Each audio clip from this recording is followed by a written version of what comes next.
নমস্কার বন্ধুরা, আজ একটা নতুন ভিডিও নিয়ে আসছি। আজকে আর সেলাইয়ের ভিডিও নয়, আজকে অন্নপূর্ণা যোজনার ফর্ম কিভাবে ফিল আপ করবো সেটা নিয়ে দু চার কথা বলবো।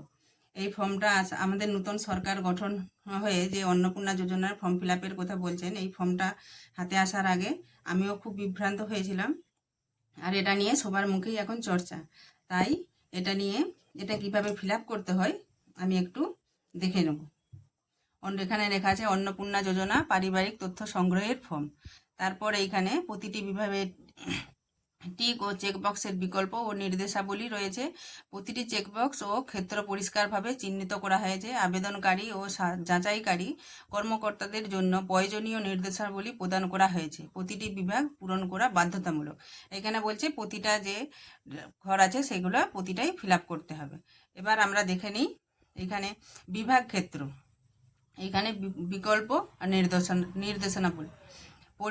পারিবারিক পরিচয়, এইখানে এখানে ফার্স্ট পেজে আমাদের পরিবারের প্রধান যে থাকবে, হেড অফ দ্য ফ্যামিলি, এইখানে তার পুরো নামটা লিখতে হবে। আধার কার্ডে যে নামটা থাকবে সেই আধার কার্ড অনুযায়ী এইখানে নামটা লিখতে হবে।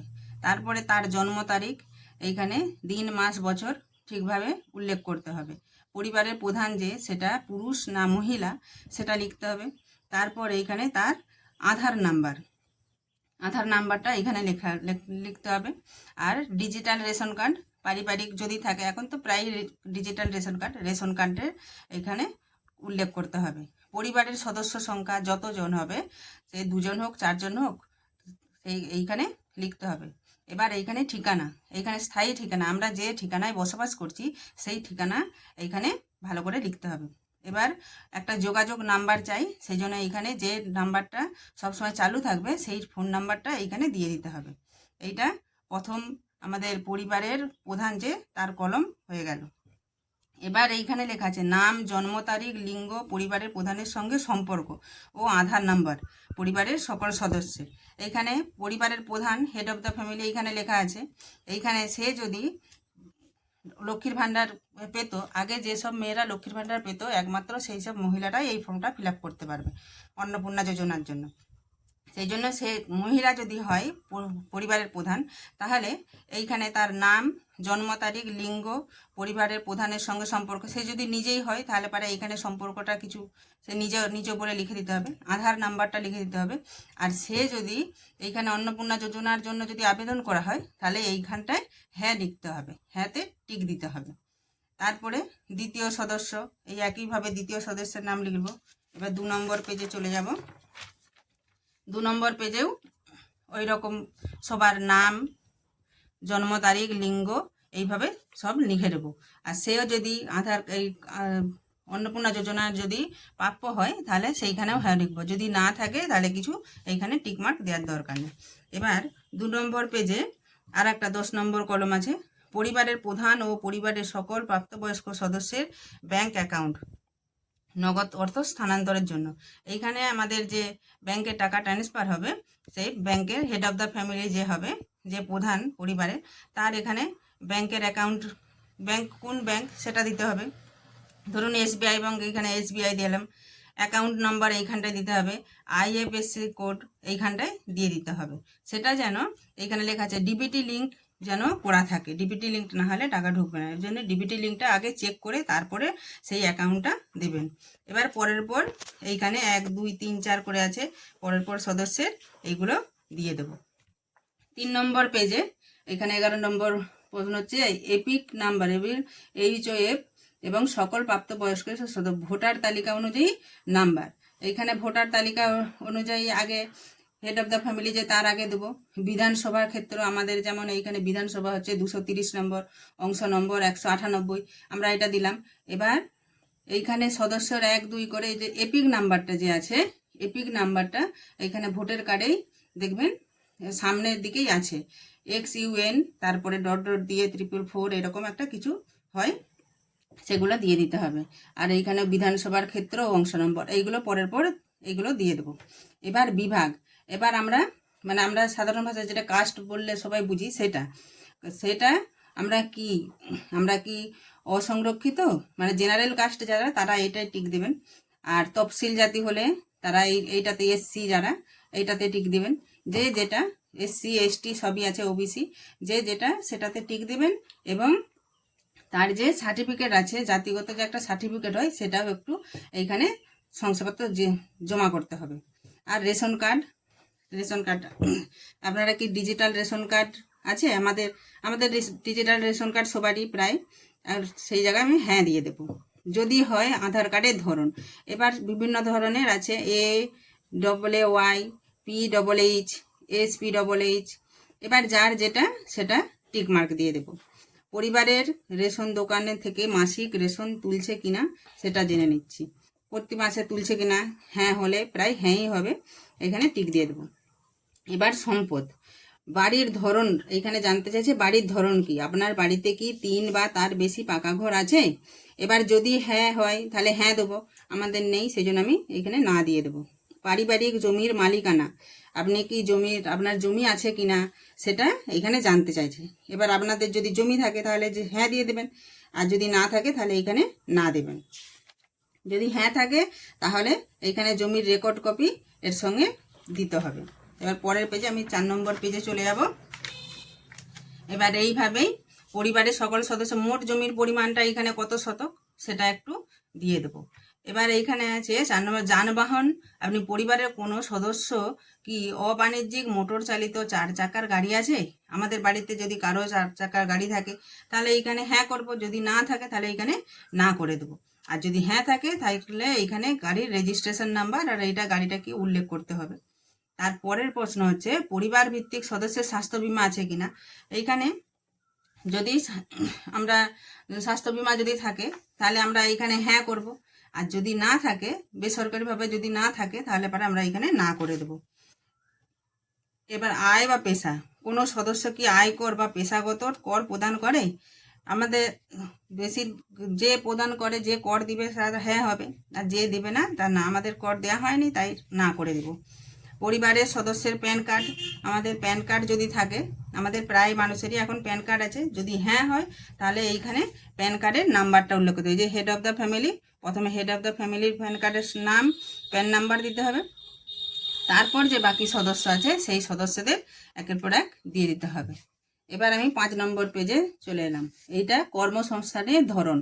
এইখানে পরিবারের প্রধান যে সে কোথায় কাজ করে, আমাদের এইখানে দাসপুর 2-এ বেশিরভাগই স্বর্ণকার এবং পরিবারে তারা পরিযায়ী শ্রমিক।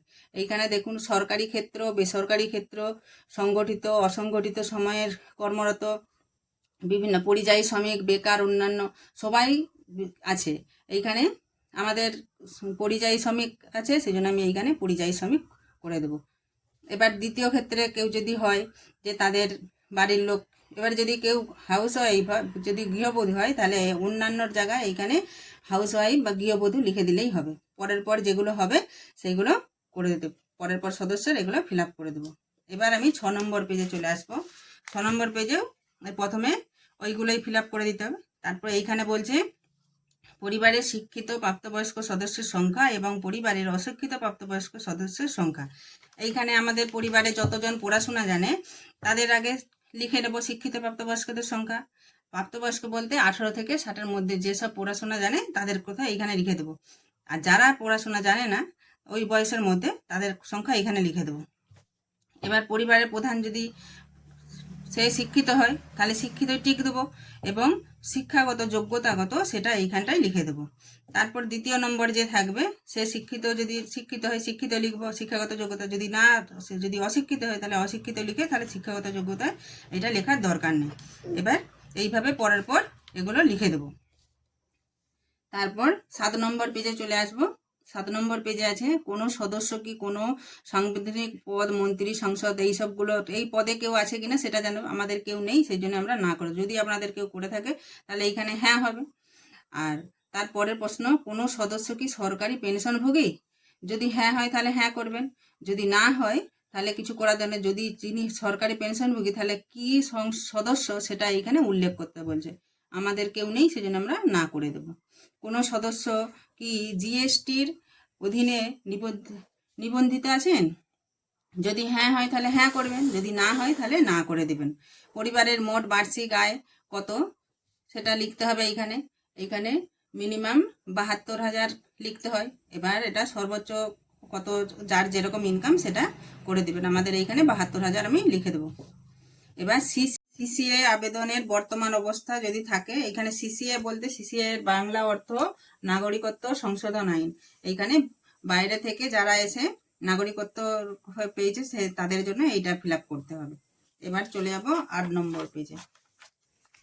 এবার 8 নম্বর পেজে এইখানে লিখছে অন্যান্য কিষাণ ক্রেডিট কার্ড, আরডি, শিল্পী ক্রেডিট কার্ড, মৎস্যজীবী ক্রেডিট কার্ড, শিক্ষার্থী ক্রেডিট কার্ড। আমরা পড়াশোনার জন্য ছেলে মেয়েদের জন্য শিক্ষার্থী কার্ড, স্টুডেন্ট ক্রেডিট কার্ড আমরা অনেকেই জানি, শুনে থাকি। কিষাণ ক্রেডিট কার্ড, এইসব কার্ড যাদের থাকবে তাদের এইখানে ক্রেডিট আইডির সংখ্যা, যে তারিখে ইস্যু করা হয়েছে সেই সব, এগুলোর প্রথমে হেড অফ দ্য ফ্যামিলি, প্রথমে পরিবারের প্রধানের এখানে দিয়ে দিতে হবে, তারপরে পরের পর যার যার থাকবে দিয়ে দেবে। আমাদের নেই, আমরা কিছু দেবো না।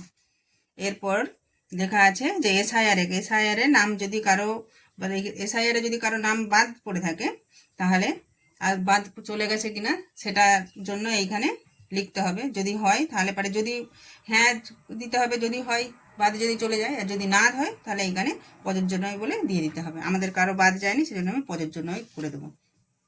এবার আর 9 নম্বর পেজে চলে আসবো।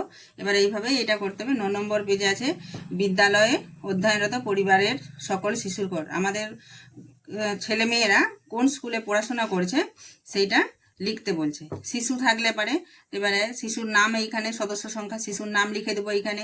তারপরে কোন ক্লাসে পড়ে শ্রেণী সেইটা লিখে দেবো, বিদ্যালয়ের নাম লিখবো।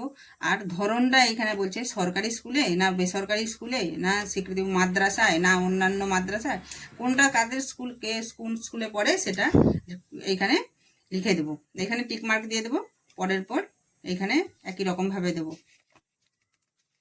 এবার 10 নম্বর পেজে চলে আসবো। 10 নম্বর পেজেও এখানে ওই শিশুর নাম এইভাবে একই সঙ্গে করা আছে। এবার টিকাকরণ, শিশুদের টিকাকরণ, যাদের বাড়িতে বাচ্চা, ছোট বাচ্চা আছে তাদের টিকাকরণ কি কমপ্লিট হয়ে গেছে সেটা দেখাচ্ছে। শিশুর যদি টিকাকরণ হয়ে থাকে, যদি হ্যাঁ হয় তাহলে টিকাকরণ শুরু হয়েছে। যদি বড় বাচ্চা হয় তাহলে টিকাকরণ শুরু হয়েছিল এবং সেটা সম্পূর্ণ হয়ে গেছে, এটাও দিতে পারেন, আমাদের এইটাই দেব।